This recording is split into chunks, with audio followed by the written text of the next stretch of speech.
अज्ञानतिमिरान्धस्य ज्ञानाञ्जनशलाकया सत्सुरोन्मिलितं येन तस्मै श्रीगुरुवे नमः। नमो विष्णुपादाय कृष्णप्रेष्ठाय भूतले श्रीमदे भक्तिवेदान्तस्वामीति नामिने नमस्ते सारस्वती देवे गौरवाणी प्रचारिणे निर्विशेषशून्यवादी भाष्यतदेशतारिणे जय श्री कृष्ण चैतन्य प्रभु नित्यानंद श्री अद्वैत गदाधर श्रीवासदि गौर भक्त वृंद हरे कृष्णा कृष्णा कृष्णा हरे हरे हरे राम राम राम हरे हरे हरे कृष्णा பக்தர் எல்லாருக்கும் இனிமையான காலை வணக்கம். இன்றைய பாகவத சத்சங்க வகுப்புல கலந்துட்டு இருக்கிற எல்லா பக்தர்களுக்கும் என்னுடைய பணிவான நமஸ்காரம். ஸ்ரீமத் பாகவத்துடைய 3ஆம் ஸ்கந்தம் 14வது அத்தியாயம். இந்த அத்தியாயத்துடைய தலைப்பு திதி என்னும் நங்கை மாலை பொழுதில் கருவுறுதல். ஏன் திதி என்னும் மங்கை கருவுற்றாள்? ஏன் மாலை பொழுதில் கருவுற்றாள்? அதனால் விளைந்த விளைவு என்ன? சமுதாயம் அதை எவ்வாறு எதிர்கொண்டது? இதற்கும் பகவானுக்கும் என்ன சம்பந்தம் இருக்கு? இந்த சரித்திரத்தை அறிந்து கொள்வதால் நாம் அடையும் நன்மை என்ன? இன்னைக்கு படிக்கிற ஸ்லோகம் 27 மற்றும் 28. யஷானவத்யா சரிதம் மனிஷினோ கிருணந்தி அவித்யா படலம் பிபத்சவஹ நிரத்தசாம்யா திசையோ அபிபத்சவ ஸ்வயம் பிசாச்சகாச்சரியம் அச்சரத் கதசதாம். சிவபெருமானுக்கு இணையாக அல்லது அவரை விட உயர்வாக இந்த பூத உலகத்துல ஒருவரும் இல்லை என்ற போதிலும் அவரது குற்றமற்ற குறம் கூற முடியாத குணங்களை தன்மையினை தங்களது அறியாமை நீங்க வேண்டும் என்பதற்காக மகாத்மாக்கள் பின்பற்றிய போதிலும் அவர் ஒரு பிசாசை போன்று பகவானின் பக்தர்களுக்கு முத்தியளிப்பதை போன்று விளங்குகிறார். ரசந்தியரிதம் ஹி துர்பகா ஸ்வாத்மன் ரதஸ்யா விதுசகசமீகிதம் யைர்வஸ்திரமால்யா பரணானுலேபனைகி ஸ்வபோஜனம் ஸ்வாத்மஜமதயோ பலாவிதம். துரதிருஷ்டசாலிகளான மூடர்கள் சிவபெருமானை தன்னுணர்வு ஈடுபட்டிருக்கிறார் என்பதை அறியாது அவரை பரிகசிக்கின்றனர். அந்த மூடர்கள் நாய்கள் தின்ன போகும் தனது உடலை, ஆடை, அணிகலன்களை, மலர் மாலைகள் மற்றும் வாசனை திரவியங்கள் போன்றவற்றை கொண்டு அவற்றை பாதுகாப்பதிலே ஈடுபடுகின்றனர். சரி, இங்க கஷ்யப மகரிஷி தனது மனைவியான திதி இடத்துல சிவபெருமானுடைய கல்யாண குணங்கள், சிவபெருமானின் மகிமைகள், அவரது நாம ரூப குணாதிசயங்களை பறைசாற்றுகிறார். சிவபெருமான் எவ்வளவு கருணை வாய்ந்தவர், அவரது தெய்வீகமான குணங்கள் என்ன, இதெல்லாம் கஷ்யபர் அவங்க மனைவி திதி கிட்ட சொல்றார்.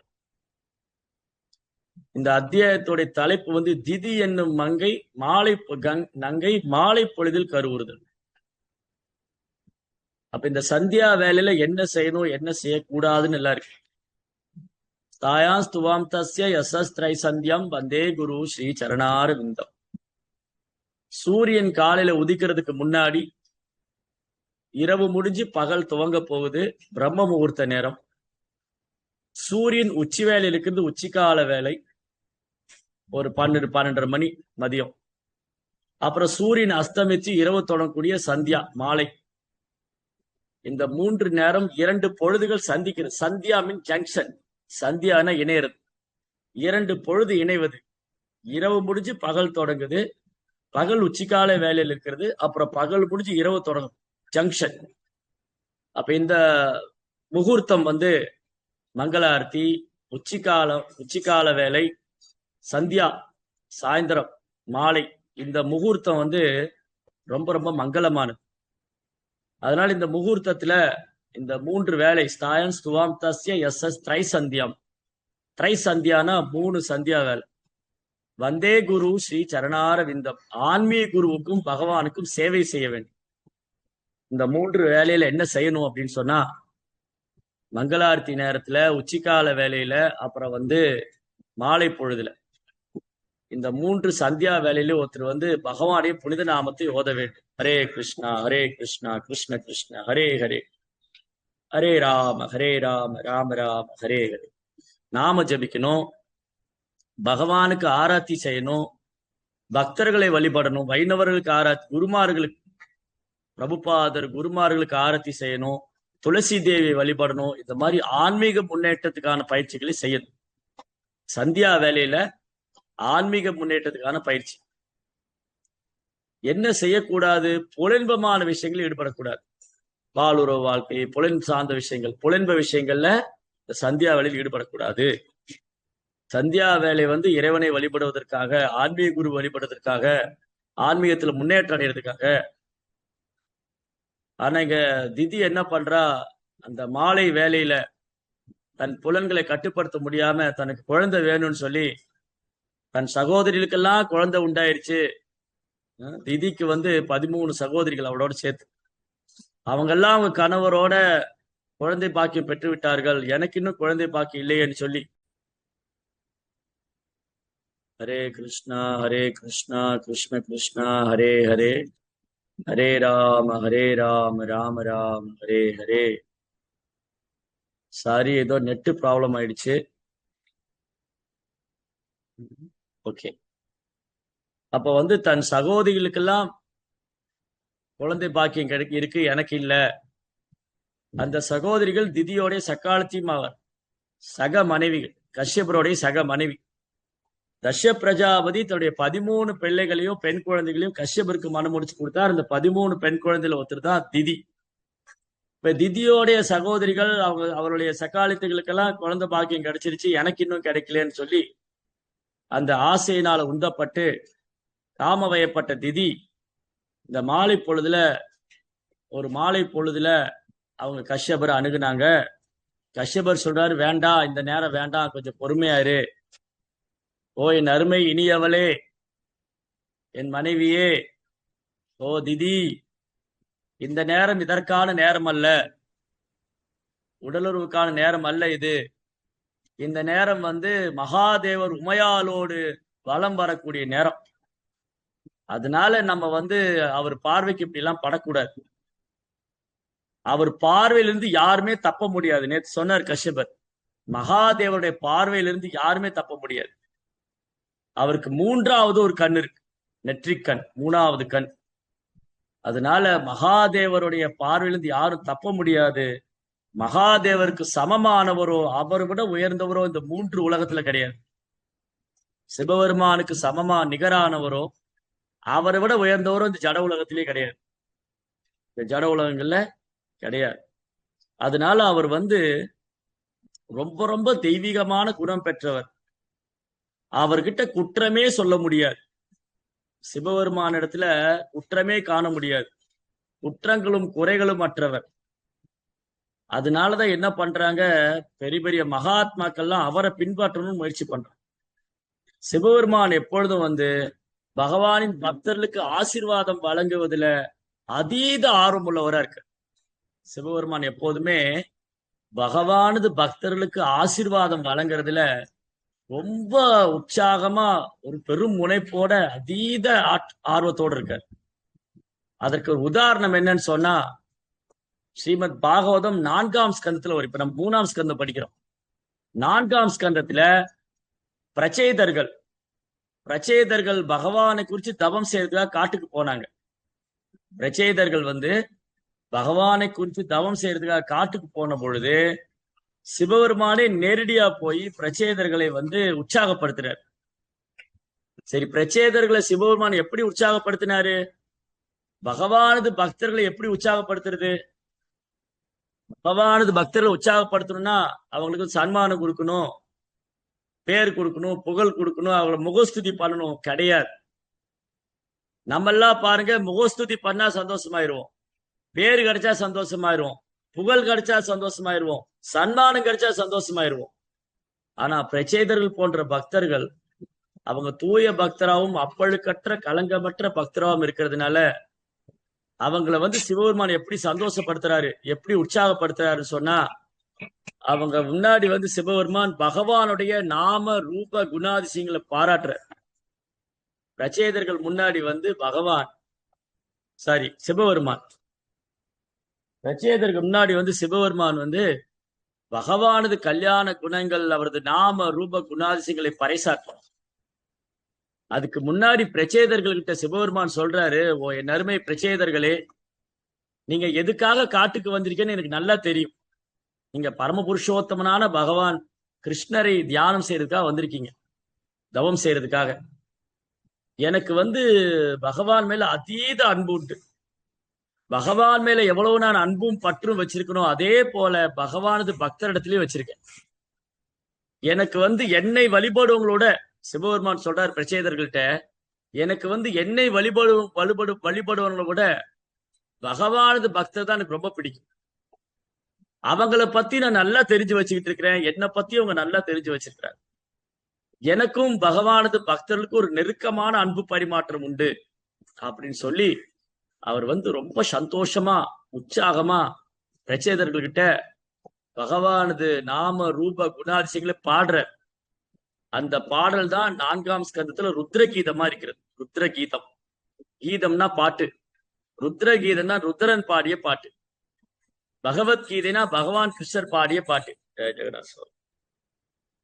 கீதைனா பாட்டு, பகவத்கீதைனா பகவான் பாடிய பாட்டு, ருத்ர கீதைனா ருத்ரன் சிவபெருமான் பாடிய பாட்டு, கோபிகா கீதம்னா கோபிகள் பாடிய பாட்டு, அப்புறம் உத்தவ கீதைனா உத்தவர் பாடிய பாட்டு. நிறைய கீதை, அஷ்டவக்ர கீதா, அஷ்டவக்ர முனி பாடிய பாடல் அஷ்டவக்ர கீதா, மாதிரி நிறைய கீதையெல்லாம் இருக்கு. அதனால சிவபெருமானுடைய மகிமைகள் அதை வந்து அப்படியெல்லாம் சொல்லி முடிச்சிட முடியாது. அவ்வளவு அது அது அது வந்து அதுக்கு அது வந்து அது ஒரு வரம்புக்கு உட்பட்டது அல்ல. எப்படி பகவானுடைய லீலைகளும் செயல்களும் திவ்யமானதோ மங்களமானதோ, அதே போல சிவபெருமானின் லீலைகளும் செயல்களும் திவ்யமானது மங்களமானது. ஏறக்குறைய சிவபெருமான் வந்து பகவான் இருக்கிற எல்லா தெய்வீகமான குணங்களையும் பெற்றிருக்கிறார். ஆனாலும் அவர் பகவானோடு ஒன்றானவர் அல்ல, அவர் பகவான்ல இருந்து வேறானவர். ஒன்றானவன் அதிலும் வேறானவன். குணங்களால் பகவானோடு ஒன்றாயிருக்கின்றார், அளவுல வேறாயிருக்கிறார். என்னதான் இருந்தாலும் பகவான் ஸ்ரீ கிருஷ்ணர் பரமபுருஷோத்தமனான முழுமுதற்கரும், சிவபெருமான் மகாதேவன், தேவர்கள்லாம் உயர்ந்தவர். அப்ப நேற்று பாகவத வகுப்புல சிவபெருமானுடைய 5 சிறப்பு அம்சங்களை பத்தி பேசணும். யாரா ஞாபகம் வச்சிருந்தா கை தூக்கு. சிவபெருமானின் 5 சிறப்பு அம்சங்கள், 5 விதமான சிறப்பு சிவபெருமானுக்கு என்னென்னது? யாரும் ஞாபகம் வச்சிருந்தா கை தூக்கு. எனக்கு தெரியும் நீங்க எல்லாம் ரொம்ப ஞாபகசாலிங்க, புத்திசாலிங்க, எதுவுமே மறந்துருக்க மாட்டீங்க. முதல்ல யாரெல்லாம் நேற்று வகுப்புக்கு வந்தாங்கன்னு தெரியல. 5 முக்கியமான சிறப்பு அம்சங்கள் சிவபெருமான் கிட்ட இருக்கு. என்னென்னது? ஏன் சிவபெருமான் வந்து மிக உயர்ந்தவர்? அவரை பற்றி என்ன தெரிஞ்சுக்கிட்டோம் நேற்று? ஒரு கையும் மேல வரல, எல்லாம் தூங்கிட்டாங்க போல இருக்கு. சிவபெருமான் 12 மகாஜனங்கள்ல ஒருவர். அவரது பகவானுடைய பக்தர்களே முதல் தரமானவர். வைஷ்ணவானாம் யதாசம்பு. அவர் வந்து பகவானுடைய குணாவதாரம். அவர் வந்து ருத்ர சம்பிரதாயத்துடைய ருத்ர சம்பிரதாயத்தை தோற்றுவித்தவர். பகவானை அடைவதற்காக ஒரு சம்பிரதாயத்தை தோற்றுவித்தவர், ருத்ர சம்பிரதாயத்தை தோற்றுவித்தவர். அதுக்கப்புறம் என்னது? 12 மகாஜனங்கள் ஒருவர், பகவானுடைய குணாவதாரம், வைஷ்ணவர்களே முதல் தரமானவர், ருத்ர சம்பிரதாயத்தை தோற்றுவித்தவர். இன்னும் ஒண்ணு சொன்னேன், பகவானுடைய குணாவதாரம், 12 மகாஜனங்கள் ஒருவர், ருத்ர சம்பிரதாயத்தை தோற்றுவித்தவர். மகாதேவர், தேவர்களுக்கெல்லாம் முதன்மையானவர். அவருக்கு நிகரானவரோ அவரை விட உயர்ந்த பக்தர் தானே. ஹரே கிருஷ்ணா, பகவானுடைய உயர்ந்த பக்தர் அவர் தானே. அதனால சிவபெருமானுடைய மகிமை வந்து அப்படி சொல்லி எல்லாம் முடிச்சிட முடியாது. அப்பேற்பட்ட சிவபெருமான் எப்பொழுதும் பகவானின் லீலைகளே ஸ்மரணம் செய்து கொண்டிருக்கிறார். பிருந்தாவனத்துல போனா, பிருந்தாவனத்துல நிறைய சிவபெருமானுடைய கோயில்கள் இருக்கு. ஆசேஸ்வர் மகாதேவ், சக்கரேஸ்வர் மகாதேவ், கோபேஸ்வர் மகாதேவ், சிந்தாகரன் மகாதேவ், நிறைய மகாதேவர் கோயில். ஒரு இடத்துல சிவபெருமானுக்கு வந்து ஆசேஸ்வர் மகாதேவ்னு பேர். ஆசேஸ்வர் மகாதேவ். என்ன ஆசேஸ்வர் மகாதேவ்? அவருக்கு வந்து அவர் கேள்விப்பட்டாரு பகவான் கிருஷ்ணர் இந்த பூலோகத்துல அவதரிச்சிருக்காரு. பிருந்தாவனத்துல கோகுலத்துல கிருஷ்ணா யசோதாவுக்கு நந்தமராஜ் யசோதாமா வீட்டுல நந்தகோபர் வீட்டுல ஒரு சின்ன குழந்தையா வந்திருக்காரு.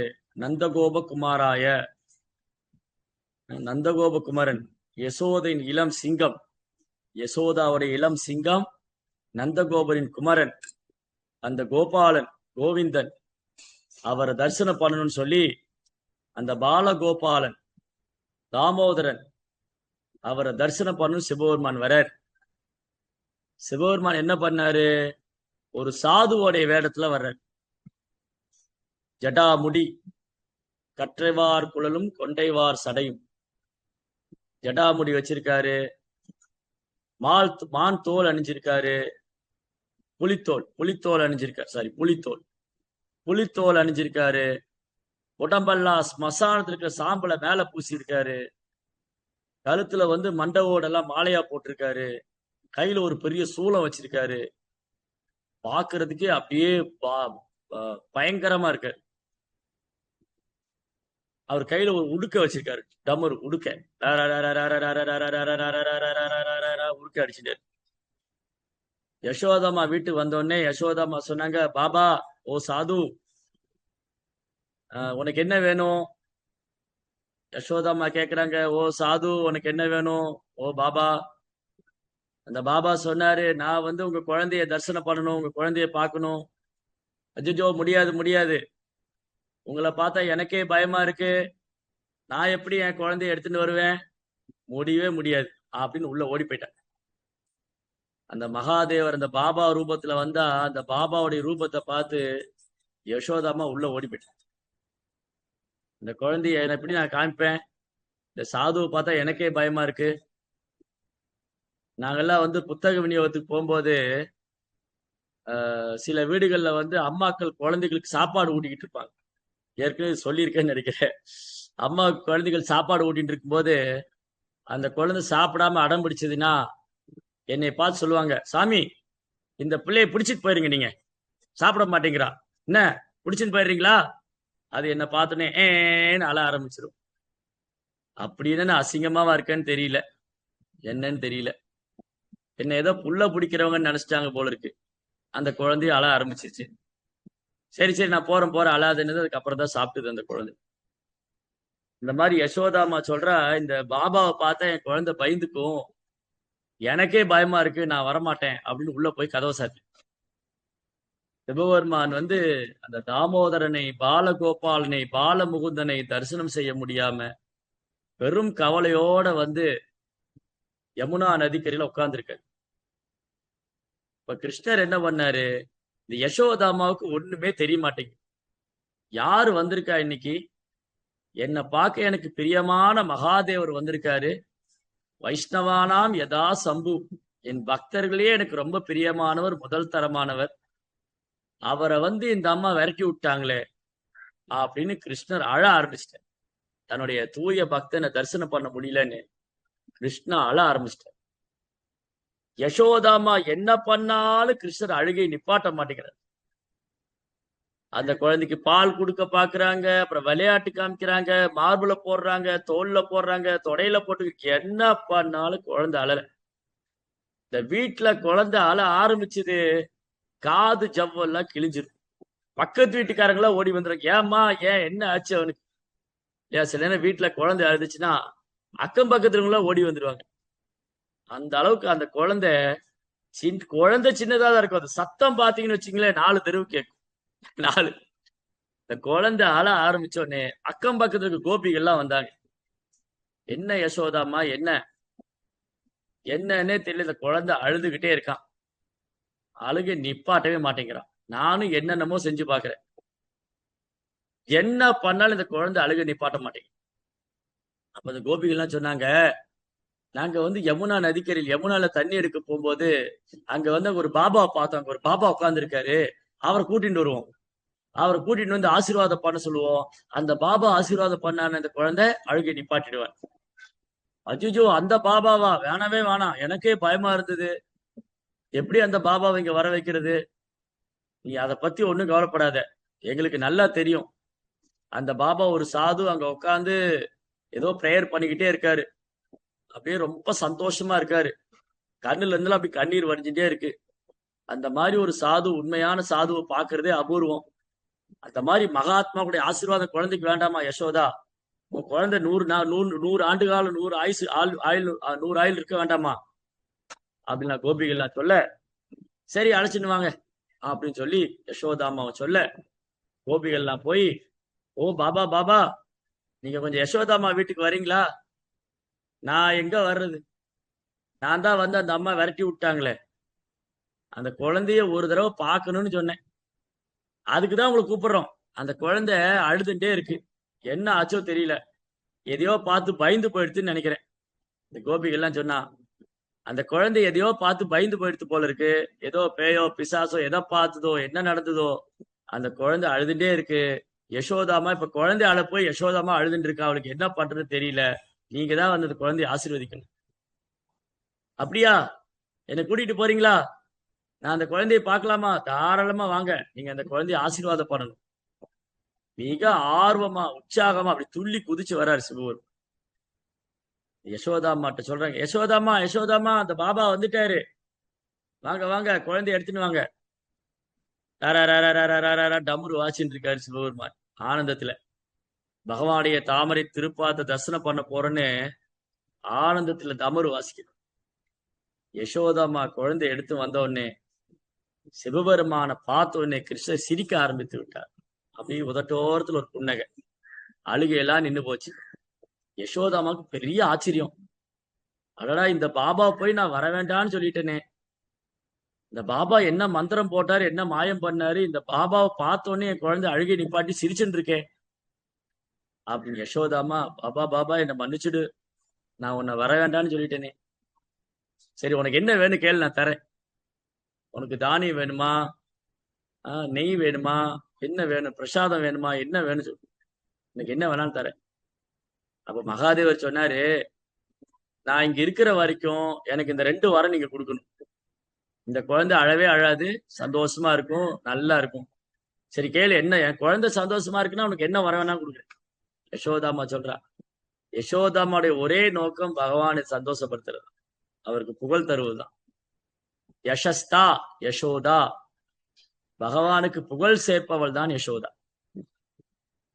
அப்ப யசோதாமா சொன்னா, அந்த குழந்தை அழாம இருக்கும், நல்ல ஆயுளோட ஆரோக்கியத்தோட இருக்கும்னு சொன்னா, எந்த துஷ்ட சக்தியும் என் குழந்தைய ஒண்ணும் செய்யாதுன்னு சொன்னா, நான் உனக்கு என்ன வர வேணா கொடுக்குறேன். எனக்கு 2 வரம் வேணும். என்ன வேணும்? நான் தினமும் இந்த குழந்தைய வந்து தரிசனம் பண்ணும்போது அந்த குழந்தையுடைய தாமரை பார்த்து என் தலையில வைக்கணும், தலையில வச்சு ஆசீர்வதிக்கணும். அப்புறம் அந்த குழந்தையுடைய மகா பிரசாதம் எனக்கு வேணும். இந்த குழந்தையுடைய மகா பிரசாதம் எனக்கு வேணும். நேத்து கூட பேசிட்டு இருந்தோம், பகவான் சாப்பிட்டா மகா பிரசாதம், பகவான் சாப்பிட்டது தூய பக்தர்கள், குருமார்கள், ஆச்சாரியர்கள் அது சாப்பிட்டா அது வந்து மகா பிரசாதம்.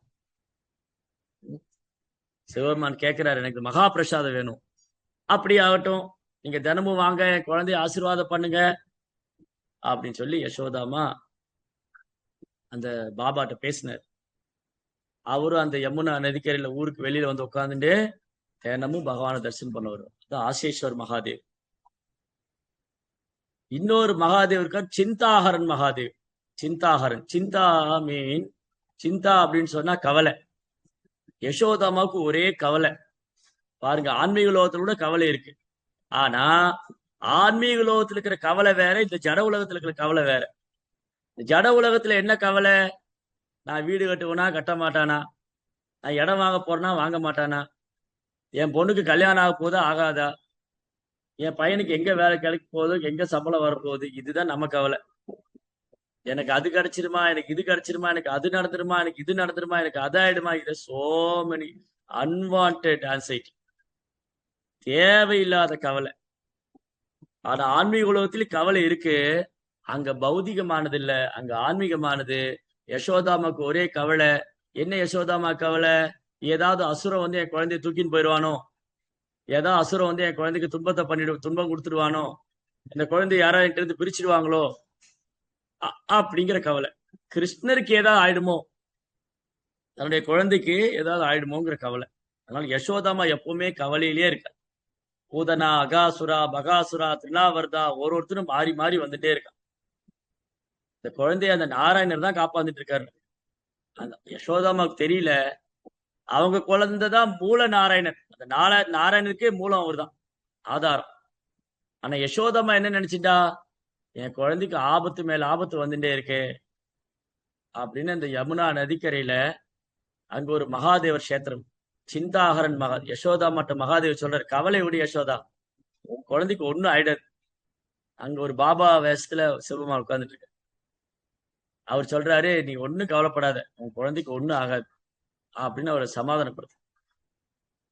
சிந்தாகரன் மகாதேவ், அப்புறம் கோவர்த்தனத்துல சக்கரேஸ்வர் மகாதேவ். இதை எல்லாத்துக்கும் மேல சிவபெருமானுக்கு எப்பவுமே பகவானுடைய லீலைகளை தரிசனம் செய்து கொண்டே இருக்க வேண்டும் ஆசை. அதனால பிருந்தாவனத்துல ஒரு பர்வதமாவே இருக்காரு சிவபெருமான், ஒரு மலை வடிவில் இருக்கார். கிருஷ்ணருடைய மாளிகை, பகவான் கிருஷ்ணருடைய திருமாளிகை இருக்கக்கூடிய நந்தகாவ், அந்த நந்தகாவ் ஒரு சின்ன மலை மேல இருக்கும். அந்த மலையே வந்து சிவபெருமானுடைய சரீரம் தான். அந்த மலை ரூபத்திலிருந்து அவர் பகவானை தியானம் பண்ணிக்கிட்டு இருக்கார். இப்படி வந்து சிவபெருமான் சக்கரேஸ்வர் மகாதேவ், சிந்தாகரன் மகாதேவ், ஆசேஸ்வர் மகாதேவ், கோபேஸ்வர் மகாதேவ். பிருந்தாவனத்துல கோவர்த்தன மலை அடிவாரத்துல கோபேஸ்வர் மகாதேவ்னு அவர் என்ன கோபேஸ்வர் மகாதேவ்? சிவபெருமானுக்கு இன்னொரு ஆசை என்னன்னா, பகவான் கிருஷ்ணர் கோபிகளோடு நடனம் ஆடுறாரு, அதை பார்க்கணும். அந்த கண்கொள்ளா காட்சி. கோடிக்கணக்கான கோபிகள், ஒன்னு ரெண்டு இல்ல, கோடிக்கணக்கான கோபிகள், கோடிக்கணக்கான கிருஷ்ணர். கிருஷ்ணா அப்படின்னாலே அன்லிமிட்டெட் தான், எல்லையற்றவர். எல்லையற்ற லீலைகளை புரியபவர், எல்லையற்ற சாகசங்களை பண்றவர். சோ கிருஷ்ணா விருந்தாவனத்துல கோபிகளோடு நடனம் ஆடுறாரு. அந்த நடனத்தை போய் பார்க்கணும்னு மகாதேவ் வர்றாரு. ஆனா அங்க வந்து கோபிகளை தவிர யாரும் அனுமதி கிடையாது. அந்த ராசலீலை, கிருஷ்ணா ராச டான்ஸ் பண்ற அந்த ராசலீலைக்குள்ள கோபிகளை தவிர யாரும் அலோடு கிடையாது. அப்போ ஒரு நாள் ஒரு கார்டு போட்டுருவாங்க. கார்டுனா செக்யூரிட்டி, யாரா உள்ள வராங்களா பாத்துக்கணும், வாயில் காப்பாளர். ஒரு நாள் லலிதா தேவி நிக்கிறாங்க, லலிதா சகி. எங்க அந்த ராசனரம் புடிற அந்த அழகான கார்டன், அழகான நந்தவனம். அந்த நந்தவனத்துல நிதிவன், பிருந்தாவன் நிதிவன். அந்த அழகான நந்தவனத்துல வெளியில இவங்க நிக்கிறாங்க, லலிதா சகி. கோபியில தவிர யாரும் உள்ள வந்துடக்கூடாது. சிவபெருமான் என்ன பண்ணாரு, நான் இந்த ரூபத்துல போனா என்ன உள்ள விட மாட்டாங்க, நான் இந்த ரூபத்துல போனா உள்ள விட மாட்டாங்க. பாருங்க, கிருஷ்ணாவுடைய ராசலீலையில சிவபெருமான், மகாதேவர், ஏன் லட்சுமி தேவி கூட அனுமதி கிடையாது. கிருஷ்ணா வந்து ராசலீலை கோபிகளோடு கிருஷ்ணா நடனம் ஆடுறாரு. அத வந்து பௌதிகமான கண்ணோட்டத்துல பார்க்க கூடாது. அதனாலதான் பிரபுபா என்ன எச்சரிக்கிறாருன்னா, முட்டாள்கள் வந்து பாகவதம் படிக்கிறவங்க ஸ்டாப் உடனே ஜம்ப் பண்ணி போய் 10வது ஸ்கந்தத்துல கோபிகளோட நடனத்தை பத்தி கிருஷ்ணா கோபிகளோட நடனம். அந்த லீலையை நாம புரிஞ்சுக்கணும்னா, பகவான் ஸ்ரீ கிருஷ்ணர் கோபிகளோடு நடனமாடி லீலையை நாம் புரிந்து கொள்ள வேண்டுமானால் முதல் 10 ஸ்கந்தம் பாகவதத்தை படிக்கணும். முதல் 10 ஸ்கந்தம். 10ஆம் ஸ்கந்தத்துல இறுதியில தான் வந்து 10ஆம் ஸ்கந்தத்துல ஆரம்பத்துலதான் ராசலீலை சொல்லியிருக்கு. அந்த 10வது ஸ்கந்தத்துக்கு போறதுக்கு முன்னாடி முதல் 9 ஸ்கந்தங்களை, முதல் 9 காண்டங்களை தெளிவாக ஒருத்தர் படிக்கணும். அதுக்கப்புறம் தான் அவர் இந்த ராசலீலை பத்தி படிக்கணும். அதுவும் குருமார்கள்ட்ட இருந்து கேட்கணும், தூய பக்தர்கிட்ட இருந்து கேட்கணும். அப்பதான் அதோட முக்கியத்துவம் என்னன்னு புரியும். இல்லாட்டி அதை வந்து பௌதிகமான கண்ணோட்டத்துல பார்க்கணும். ஜட உலகத்துல மக்கள் எல்லாமே பௌதிகமான கண்ணோட்டத்திலே ஜட புலன்களால உணரணும், ஜட புலன்களை கொண்டு பார்க்கணும். எதை பார்த்தாலும் இந்த கண்ணால பார்க்கணும், ஊனக்கண்ணால. இந்த புத்தியை வச்சு எப்படி உணர முடியும்? பகவானது நாம ரூப குணாதிசயங்களை இந்த ஜட புலன்களால உணரவே முடியாது. இந்த ஜட புத்தியை வைத்துக் கொண்டு உணர முடியாது. மனக்கற்பனையால் உணர முடியாது, தத்துவ ஆராய்ச்சியினால் உணர முடியாது, தர்க்கம் செய்து உணர முடியாது, வீண் விஞ்ஞான முன்னேற்றம் அறிவியல் ஆராய்ச்சினால உணர முடியாது. ஸ்பெகுலேட் பண்ணாலும் உனக்கு மனக்கற்பனை பண்ணா எதனாலும் உணர முடியாது. பகவானது நாம ரூப குணாதிசயங்களை பக்தி தொண்டால மட்டும்தான் உணர முடியும். சேவோன்முகே ஜீவா, நாக்க வந்து கிருஷ்ணனுடைய சேவையில் ஈடுபடுத்துறது மூலமா தான் உணரும். ஹரே கிருஷ்ணா கிருஷ்ண கிருஷ்ணா ஹரே ஹரே, ஹரே ராம் ராம் ராம் ஹரே ஹரே. பிரசாதம், மகா பிரசாதம், பகவானுக்கு நிவேதனம் செய்த உணவு பிரசாதம், மகா பிரசாதத்தை ஏற்றுக்கொள்வது நாம ஜெபம் செய்யறது. இப்படி தொடர்ந்து நாக்கு தூய்மை அடையதான் புலன்கள் எல்லாம் தூய்மை அடையும். தூய்மையான பரிசுத்தமான புலன்களை கொண்டுதான் பரிசுத்தமானவரை காண முடியும். பகவான் பரிசுத்தமானவர். அந்த பரிசுத்தமானவரை காண வேண்டுமானால் என் புலன்கள் பரிசுத்தம் அடைய வேண்டும். என் புலன்கள் பரிசுத்தம் அடையாத வரைக்கும் அந்த பரிசுத்தமானவரை என்னால காண முடியாது, உணர முடியாது, அனுபவிக்க முடியாது. அதான் point. That is the point. அதுதான் முக்கியம். அப்போ வந்து இந்த ராசலீலையை பத்தி வந்து நம்ம பேசுறதுக்கு அருகதே கிடையாது. ஏன்னா அது மிக மிக உன்னதமானது, தெய்வீகமானது. நம்ம போல ஜட புலன்களால் உணரக்கூடியதல்ல, இந்த பௌதிக புத்தியை வச்சு உணரக்கூடியதல்ல. சரி, அப்போ இந்த ராசலீலைக்குள்ள யாருக்கு அனுமதி இல்லை? சிவபெருமானுக்கே அனுமதி இல்லை. சிவபெருமான் என்ன பண்ணாரு? அவர் ஒரு கோபியா மாறிட்டார். அவர் வந்து தன் ரூபத்தை ஒரு கோபியோட ரூபமா மாற்றிக்கொண்டு அங்க வர்றார். ஓ, லலிதா சகி பாக்குறாங்க, இது எந்த கோபி? ஃபர்ஸ்ட் டைம் நான் பாக்குறேனே, இந்த கோபி எங்கிருந்து வராங்க? அந்த கோபி சொல்றா, நானும் இங்கதான் இருக்கேன். சரி, என்ன வேணும் உங்களுக்கு? நான் வந்து ராசலீலைக்குள்ள போகணும். ஓ அப்படியா, ஒண்ணு பண்ணுங்க, நான் ரொம்ப நேரமா இங்க நிக்கிறேன், நீங்க கொஞ்ச நேரம் இங்க நில்லுங்க, நான் வந்ததுக்கு அப்புறம் நீங்க போலான்னு சொல்லிட்டு லலிதா சகி நைஸா சிவபெருமான் அங்க நிக்க வச்சுட்டு அவங்க போயிட்டாங்க. அவங்க சொன்னாங்க, ஓ கோபி, நீங்க வந்து ராசலீலை உள்ள போக வந்திருக்கீங்க, நான் ரொம்ப நேரமா இங்க இந்த சேவை பண்ணிட்டு இருக்கேன், நான் முதல்ல ராசலீலைக்குள்ள போகணும், நீங்க இங்க நின்றுட்டு இருங்க, இப்ப நான் வந்துடுறேன். லலிதா சகி தெரிஞ்சு போயிடுத்து வந்திருக்கிறது சிவபெருமான், அவர் வந்து கோபி ரூபத்துல வந்திருக்காரு. அவர் அங்க நிக்க வச்சுட்டாங்க. அவர் அங்க நிக்க வச்சுட்டு லலிதா சகி ராசலீலைக்குள்ள போயிட்டு, இன்னைக்கும் வந்து சிவபெருமான் வந்து கோபேஸ்வர் மகாதேவனாக அங்க பகவானுடைய லீலைகளை ஸ்மரணம் பண்ணிட்டு இருக்காரு. சோ இப்படி சிவபெருமானுடைய தெய்வீகமான குணங்களை அடிக்கின்றே போலாம்.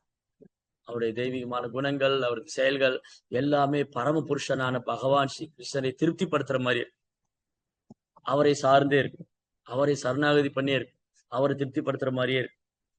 சரி, அப்போ பிரபுபாதர் என்ன சொல்றாரு? இந்த மாதிரி சிவபெருமான் இருக்கும்போது முட்டாள்கள் என்ன நினைக்கிறாங்க? முட்டாள்களும் அறிவியலிகளும் சிவனுடைய நிலைமையை புரிஞ்சு கொள்ளாதவங்க அவரை பரிகாசம் பண்றாங்க, அவரை நகல் பண்றாங்க.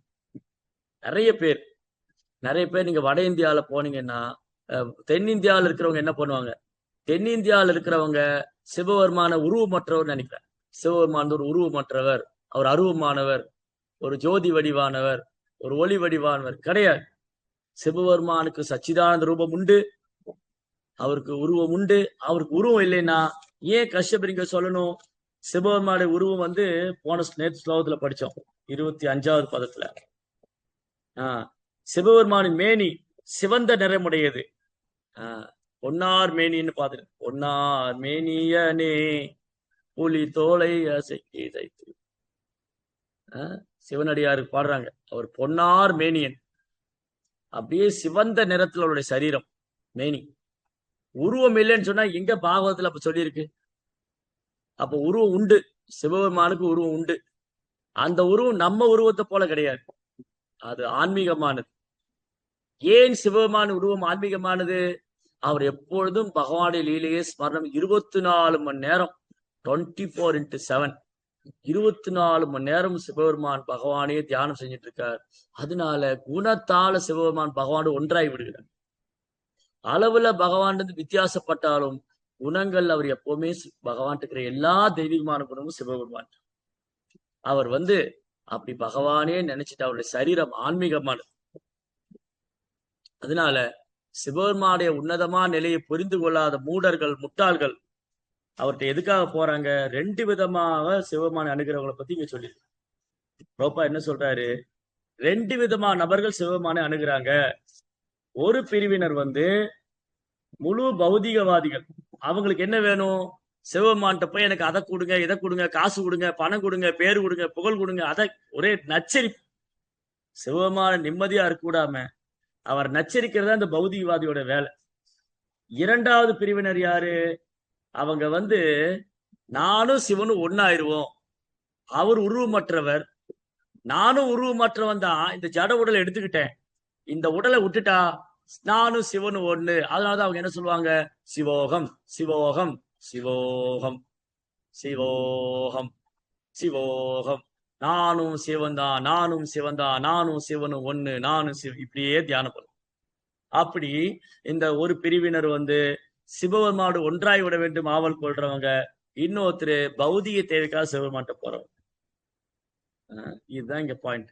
சோ சிவபெருமானுடைய தெய்வீகமான குணங்களை புரிந்து கொள்ள அந்த ரெண்டு பேரும், இந்த இருவருமே வந்து சிவபெருமானுடைய தனித்தன்மை, அவரது தெய்வீகமான குணங்கள், அவரது புகழ், அவரது மகிமையை புரிந்து கொள்ளாம இரண்டு பேருமே சுயநலவாதிகளார்.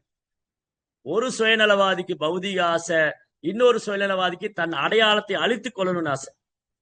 இந்த அடையாளத்தை விட்டு நான் இறைவனோடு ஒன்றாயிரும். அது வந்து ஆன்மீக தற்கொலை. ஆன்மீக தற்கொலை தன் அடையாளத்தை விட்டு இறைவனோடு இரண்டரை கலப்பு. அதனால சிவனை இந்த மாதிரி பாக்குறவங்க அவர் தான் பரம்பொருள் நினைச்சுட்டு அந்த பரம்பொருளோடு ஒன்னாயிரும்.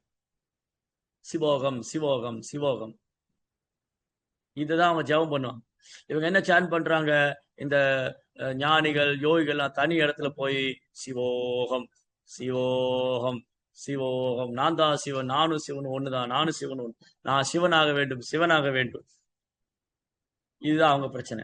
அப்ப இந்த இரண்டு விதமான நபர்கள், ஒருத்தர் வந்து சிவபெருமான வழிபடுறவங்க பௌதிக தேவைக்காக, இன்னொருத்தர் வந்து சிவபெருமானோட இரண்டரை கலந்து விட வேண்டும் என்பது. ஆனா பக்தர்களும் சிவபெருமான வழிபடுறாங்க. பக்தர்களும் சிவபெருமான வழிபடுறாங்க. எதுக்காக? கிருஷ்ண பக்தியில முன்னேற்றம் அடையணும், பகவான் நாமத்தை குற்றப்பட்டு ஜபிக்கணும், நாமத்துல ருச்சி வரணும், பாகவதத்துல கேட்கறதுல ஆர்வம் வரணும், வைஷ்ணவருக்கு சேவை பண்ணணும், பகவானுடைய தாமரை திருப்பாதத்தை மறந்து விடவே கூடாது, எப்போதும் இந்த பகவான் தாமரை திருப்பாதம் நீங்க அடப்பட்டிருக்க வேண்டும் அப்படின்னு பக்தர்களும் சிவபெருமான அணுகிறார். நீங்க பாகவத்துல பாத்தீங்கன்னா சிவராத்திரி அன்னைக்கு நந்தகோபர் வந்து கோபர்களோட போய் சிவபெருமான வழிபட்டு அம்பிகாவனத்துல, அம்பிகாவனத்துல ஸ்ரீமத் பாகவதம் 10ஆம் ஸ்கந்தத்துல அந்த லீலை. அம்பிகாவனத்துல கோபர்களும் கோபிகளும் வந்து சிவராத்திரி அன்னைக்கு சிவபெருமான வர்ஷிப் பண்ணாங்க. எதுக்கு வழிபட்டாங்க? இந்த பாலகோபாலன், பாலமுகுந்தன், தாமோதரன், பகவான் கிருஷ்ணர், அவர் வந்து இந்த கோகுலத்துல அவர் தான் இங்க எல்லாமே, எங்களுக்கு எல்லாமே அவரு தான். அதனால அந்த கோவிந்தன் மேல எப்போ எங்களுக்கு நீங்காத அன்பு இருக்கணும், அந்த கோவிந்தன் கிட்ட எப்போ நாங்க நெருக்கமா இருக்கணும், அவருக்கு ஒன்றும் ஆகக்கூடாது. இந்த மாதிரி வந்து பகவானுடைய பக்தி சேவையில முன்னேற்றம் அடைகிறதுக்காக தான் அவங்க பிரார்த்தனை பண்ணி. கோபிகள்லாம் காத்தியாயினி விரதம் இருப்பாங்க. காத்தியாயினி விரதம் தாமோதர மாசம் முடிஞ்சு வரும் காத்தியாயினி விரதம். எதுக்கு காத்தியாயினி விரதம் இருக்காங்க? கிருஷ்ணரே தனக்கு கணவரா வரணும், வேற எந்த நோக்கம் கிடையாது. பொருளாதாரம் அது இது ஒரு நோக்கம் கிடையாது. கிருஷ்ணரே எங்களுக்கு கணவரா வரணும், கிருஷ்ணர் நல்லா இருக்கணும், அவரு சந்தோஷமா இருக்கணும், அவரை திருப்திப்படுத்தணும், அவரை மறந்துடக்கூடாது. இதுதான் ஒரே பிரார்த்தனை. அதனால இங்க பாயிண்ட் என்னன்னு சொன்னா, சிவபெருமானே ஜெய ஜெகநாத சுவாமி, சிவபெருமானை சரியா புரிஞ்சிக்காத முட்டாள்கள், மூடர்கள், துரதிருஷ்டசாலிகள், துரதிருஷ்டசாலியான மூடர்கள் அவர் தன்னுணர்வு ஈடுபட்டிருக்கிறார் என்பதை அறியாது அவரை பரிகாசிக்கின்றனர். அந்த மூடர்கள் இந்த உடல் தான் எல்லாமே அப்படின்னு நினைச்சிட்டு.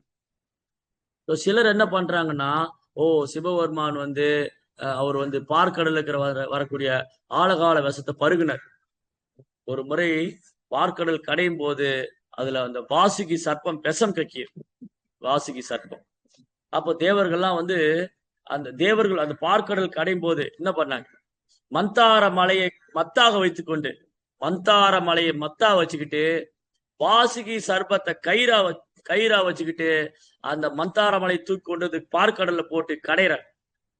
இப்ப என்ன ஆச்சுன்னா, மந்தார மலையை தூக்குறது சாதாரண விஷயம் இல்லை, தேவர்களால் அசைக்க கூட முடியல மந்தார மலை. சோ பகவான்கிட்ட வந்து தேவர்கள் வந்து பிரார்த்தனை பண்றாங்க, பகவானே இந்த மந்தார மலை எங்களால தூக்க முடியல, கருடர் நினைக்கிறாரு, நான் பகவானே தூக்கிட்டு இருக்கேன், மந்தார மலை என்னால தூக்க முடியாதா? பகவானே எனக்கு அனுமதி கொடுங்க, நான் போய் தூக்குறேன்னு. சோ கருடர் கொஞ்சம் கர்வம் வந்துருச்சு. அவர் நினைக்கிறாரு, நான் பகவானே கேரி பண்ணிட்டு போறேன், நான் பகவானே தூக்கின்னு போறேன், என்னால மந்தார மலை தூக்க முடியாதா? பகவானே எனக்கு அனுமதி கொடுங்க, நான் போறேன்னு. அப்ப நான் பண்றேங்கிற அகங்காரம் கொஞ்சம் வந்துருச்சு. இது பக்தருக்கு கூடாது. சோ கருடர் போறாரு, அவரால மந்தார மலையை அசைக்க கூட முடியல. கருடர் புரிஞ்சுட்டாரு, நான் பண்றேன்னு நினைச்சேன், பகவான அதை சாங்ஷன் பண்ணல. கடைசியில தேவர்கள் கருடர் எல்லாம் பகவான்கிட்ட பிரார்த்தனை பண்ணாங்க, பிரபு, ஓ எம்பெருமானே, கேசவா, நாராயணா, மாதவா, கோவிந்தா, அவத் பாண்டவா, ராதரட்சகா, இந்த மலைகளால் நகர்த்த கூட முடியல. இப்ப என்ன பண்ணாரு, எந்த கருடரால மலையை தூக்க முடியலையோ அந்த கருடர் மேல பகவான் உட்கார்ந்துட்டு தேவர்களையும் கூட்டிட்டு போய் அவர் மலையை தூக்கிட்டு வர்றாரு. இப்போ கருடர் என்ன பண்ணாரு, பகவானையும் தாங்கிட்டு இருக்கார், தேவர்களையும் தாங்கிட்டு இருக்கார், மந்தார மலையும் தாங்கிட்டு இருக்கார். அதுதான் பகவானுடைய கருணை. அப்புறம் அந்த மந்தார மலையை தூக்கிட்டு வந்தார் பகவான். அவர் தான் மந்தார மலையை தூக்கிட்டு சமுத்திரத்துல போடுறார், பார்க்கடல்ல. இப்போ தேவர்கள்ட்ட சொல்றாங்க, ஓ தேவர்களே, இந்த மந்தார மலையை கடையணும், அதுக்கு சாதாரண கயிறு பத்தாது, பெரிய கயிறு வேணும், அது வாசுகி சர்ப்பம். வாசுகி சர்ப்பமா எங்களுக்கு பயமா இருக்கே, ஒன்னும் பயந்துக்க வேண்டாம், வாசுகி சர்ப்பத்தை போட்டு கடையணும். வாசுகி சர்ப்பத்தை கயிறா வச்சுக்கணும். இப்ப வாசுகியை கயிறா வச்சுக்கணும்னா ஒரு பக்கம் தேவர்கள் இருக்கணும், ஒரு பக்கம் அசுரங்கள் இருக்கணும்.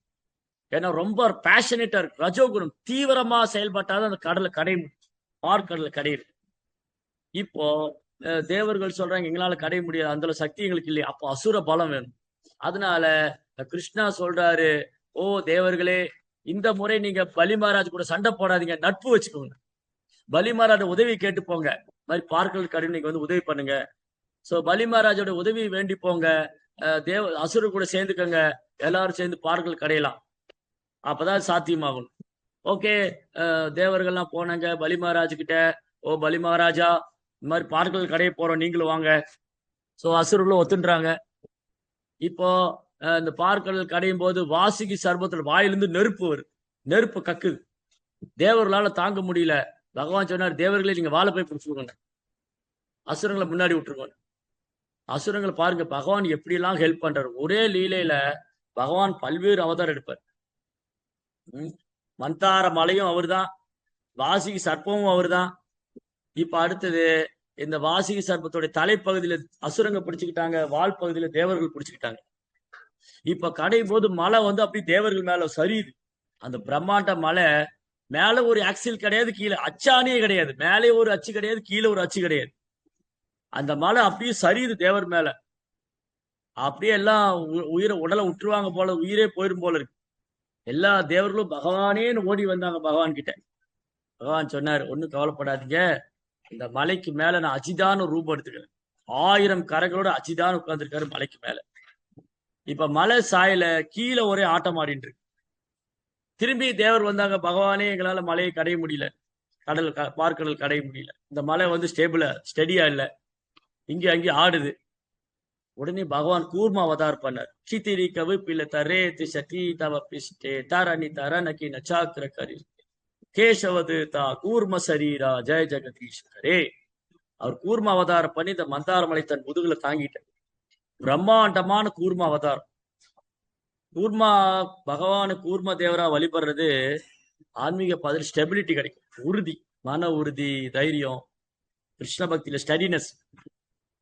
ஸோ என்ன பண்ணார், கூர்மா அவதாரம் பண்ணார் பகவான். அந்த மந்தார மலையை தன் முதுகுல அச்சு மாதிரி தாங்கின்றார். அந்த மலையை கடையும் போது யாரோ அந்த ஆமை ஓட்டுக்கு மேல புறுபுறு பண்ற மாதிரி தான் அவருக்கு. இப்ப நமக்கு புறுபுறு பண்ண எப்படி இருக்கும், அந்த மாதிரி யாரோ அந்த ஆமை ஓட்டுக்கு மேல புறுபுறு பண்ற மாதிரி. அப்படி பிரம்மாண்டமான ஆமை ரூபம், கூர்ம அவதாரம், அஜிதா என்ற ஒரு அவதாரம், இதெல்லாம் பண்ணாரு. இந்த பார்க்கடல் கடையும் போது வாசுகி சர்ப்பம் விஷம் கக்கின்று.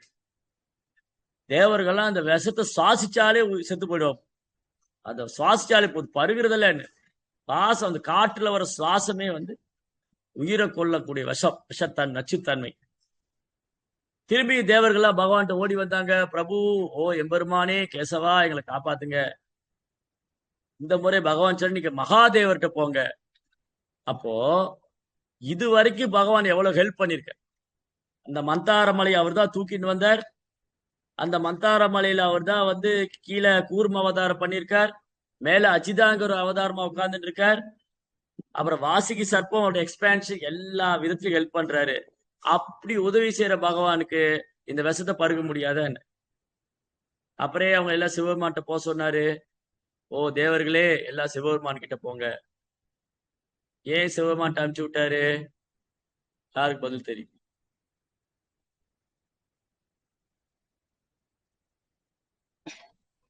பக்தர்களை பெருமைப்படுத்துறதுக்கோசரம். சிவபெருமானுடைய மகிமை இந்த உலகத்துக்கு தெரியணும். நான் வந்து தபஸ்வினி மாதாஜி வீட்டுக்கு போய், மாதாஜி ஒரு டம்ளர் விஷம் குடிங்க எனக்கு பதிலா அப்படின்னு சொன்னா குடிச்சிருவாங்களா? ஒரு டம்ளர் விஷம் குடிங்க, என்ன குடிக்க சொன்னாங்க, எனக்கு கஷ்டமா இருக்கு, நீங்க எனக்கு பதிலா நீங்க குடிச்சிருங்க, செய்வோமா?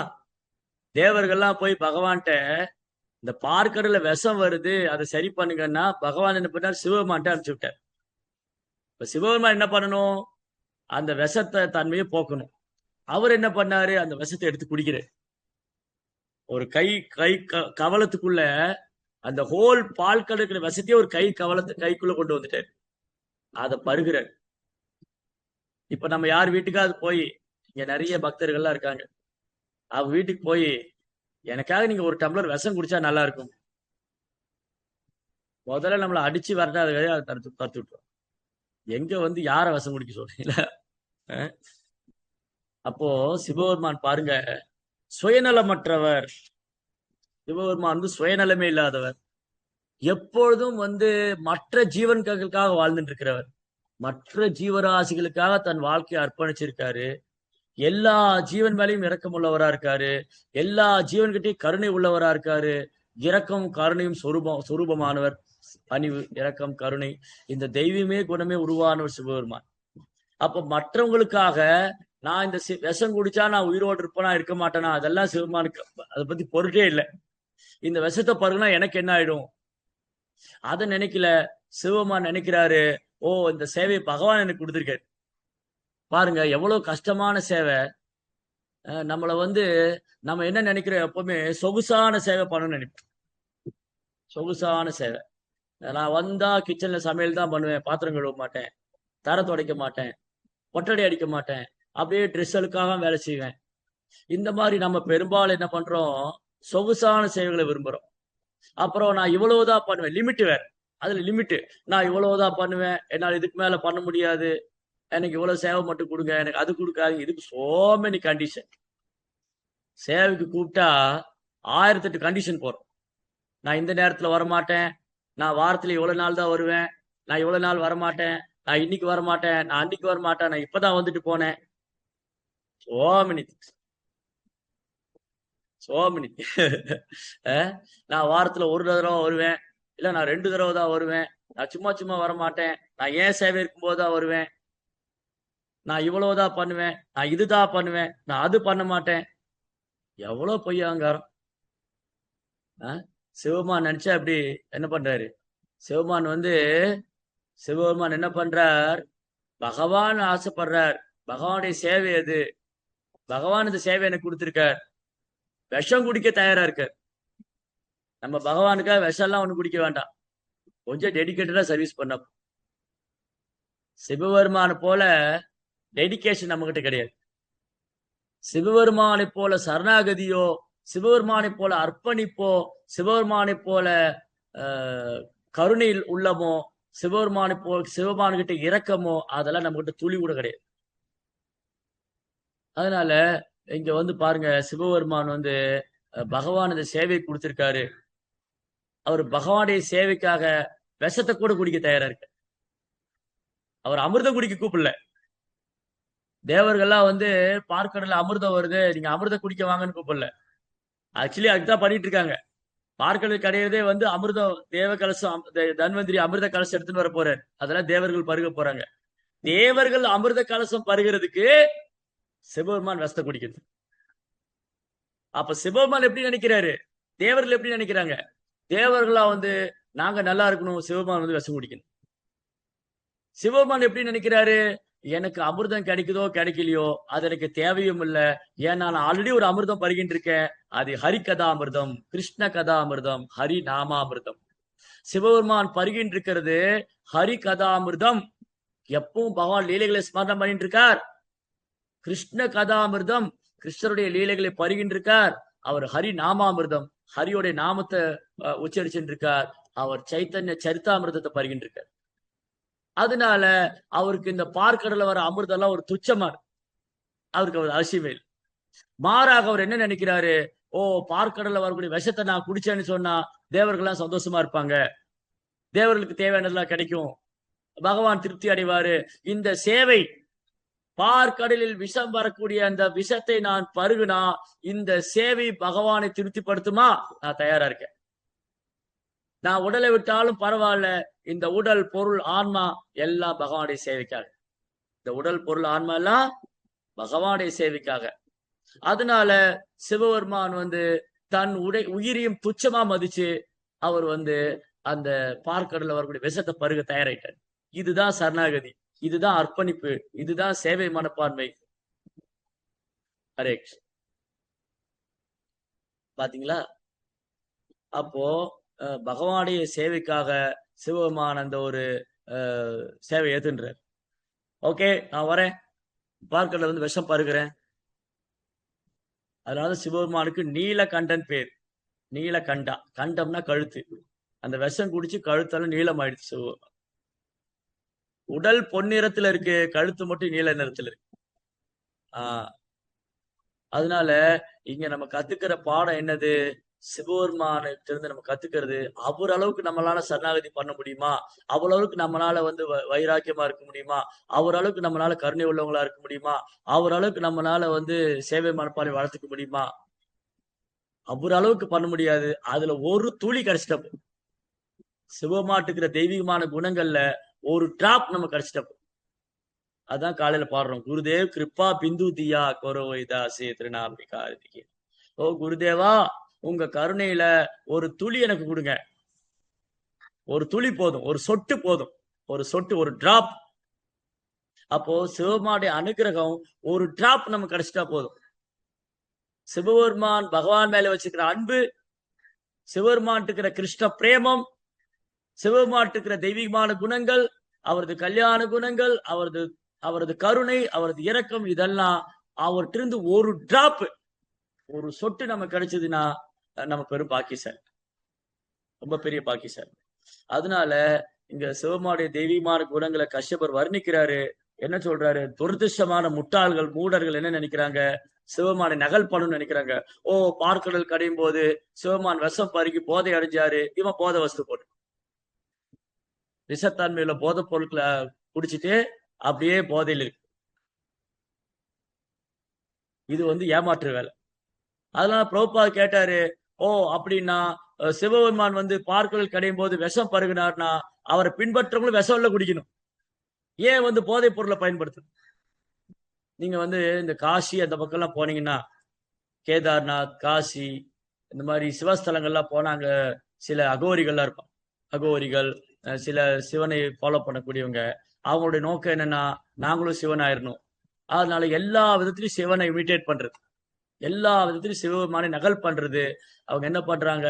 சிவபெருமான் விஷம் குடிச்சு போதை அடைஞ்சாருன்னு சொல்லிட்டு, அவர் எப்படி போதை அடைஞ்சாரு? பகவானுடைய சேவையில போதை அடைஞ்சாரு, பகவான் சேவைக்காக அது போதை அடைஞ்சார். இவன் என்ன பண்றாங்க? இவங்க சிவபெருமான் நகல் பண்ணிட்டு போதை பொருட்களை சாப்பிட்டு போதையில். அப்ப இவங்க அயோக்கியர்கள், மூடர்கள். இவங்க என்ன பண்ணணும்? அப்படி உண்மையாலுமே இவங்க சிவபெருமான நகல் பண்றதா இவங்களும் விஷம்ல குடிக்கணும். இவன் விஷம் குடிச்சா செத்து போயிடும். சிவபெருமானுக்கு மரணமே கிடையாது, சிவபெருமானுக்கு மரணம் கிடையாது, பிறப்பு கிடையாது, இறப்பு கிடையாது. ஏன்னா அவர் சச்சிதானந்தம், நித்தியமான ரூபமுடையவர், ஆன்மீகமான ரூபமுடையவர். ஏன்னா அவர் எப்பவுமே 24 மணி நேரம் பகவானுடைய சிந்தனையில இருக்காரு, அவருக்கு மரணமே கிடையாது. ஹரே கிருஷ்ணா கிருஷ்ண கிருஷ்ணா ஹரே ஹரே, ஹரே ராம் ராம் ராம் ஹரே ஹரே. எப்பவும் பகவான் நாம் சொல்லிட்டே இருக்காரு. ஆனா இவங்க சிவபெருமான நகல் பண்ற மாதிரி போதை அடிச்சுட்டா ஏன் விஷம் குடிக்கணும்? இவன் விஷம் குடிச்சா செத்து போயிடுவான். இவனுக்கு தெரியும், நான் விஷம் குடிச்சா செத்து போயிடுவேன், அதனால போதை போட்டுக்க. இந்த மாதிரி நிறைய பேர் இருக்காங்க, ஏமாற்றுக்காரங்க. அதனால ஏமாற்று பேர்வெளிகள் சிவபெருமானை நகல் பண்றவங்க நிறைய பேர் இருக்காங்க. பௌதிக தேவைக்காக சிவபெருமானை அணுகிறவங்க இருக்காங்க.